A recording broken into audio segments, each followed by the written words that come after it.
kabulastugan, hindi malilimutan ang asaran na merong pikunan, lalo na rin ang unang niligawan, unang kabiguan. At dyan nasiseryoso ang usapan, ang pagdadamayan ng tunay at tapat na kaibigan.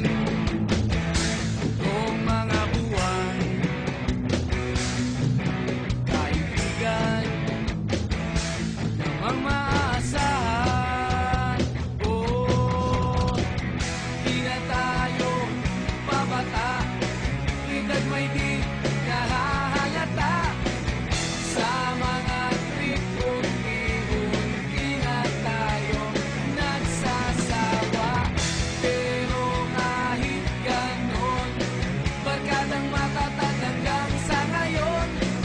Minsan man magkita, tiyak may kwela, yan ang aking mga tropa.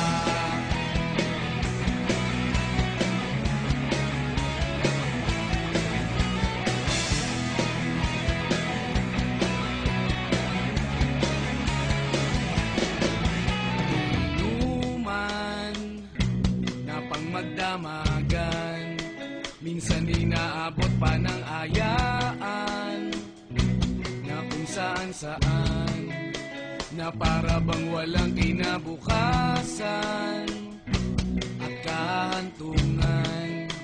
At dyan nasiseryoso ang usapan, ang pagpapayuhan ng tunay at tapat na kaibigan. Kung mga baliw, kaibigan, namang